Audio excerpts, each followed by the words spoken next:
7:21. Welcome back to BT on this Friday morning. The province says it is already implementing some of the recommendations made by a coroner's inquest into the death of a 20-year-old man at a drug treatment center on the Sunshine Coast. The jury looking into the death of Brandon Jansen made 21 recommendations, including expanding access to opioid replacement therapy. Health Minister Terry Lake says researchers are looking at combining abstinence and harm reduction treatments in addiction recovery. He also says more doctors are being trained to deliver Suboxone to chronic opioid users. Dr. Wood and his team, even in the last 6 months, I believe, Evan, or you may want to speak specifically to this, have trained over 500 physicians and nurse practitioners on prescribing and using Suboxone and helping patients. So, you know, in a very short period of time, the amount of training going on to health professionals has been quite dramatic. Terry Lake was speaking at the official opening of a newly expanded clinic to treat HIV and hepatitis infections. The Hope to Health Research Centre will begin treating patients next month. It'll build on research work done by the BC Centre for Excellence in HIV and AIDS. Well, there's another warning about the state of the country's housing market. Canada Mortgage and Housing's strong evidence of, quote, problematic conditions has continued for a second straight quarter. CMHC says strong price growth in Toronto and Vancouver is now spreading to other areas. Those areas include Victoria, which the federal agency has added to its red warning list.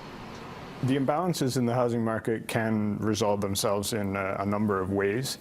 In the case of Victoria and overvaluation, for example, you could have a correction in home prices. Alternatively, you could have a period of stability in home prices.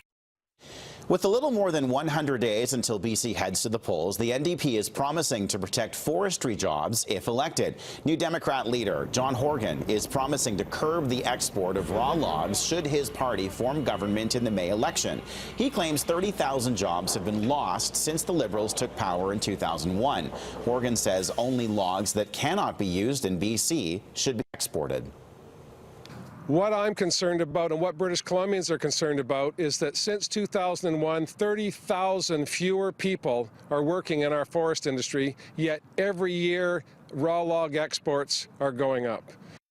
The Supreme Court of Canada has dismissed an appeal against the BC Elections Act. Under BC law, people are required to register before they sponsor political advertising during a provincial election, even if little or no money is spent. In its ruling, the court did say the law does not apply to people expressing their opinions with handmade signs or T-shirts during a campaign. Advocates are welcoming that clarification, but they still have concerns. People don't have to register in order to put up a sign in their window or a bumper sticker on their car. But what the court didn't do was strike down the whole registration requirement. And so we remain concerned that individuals and groups who spend some money to engage in election advertising during the campaign may still fall into a gray area.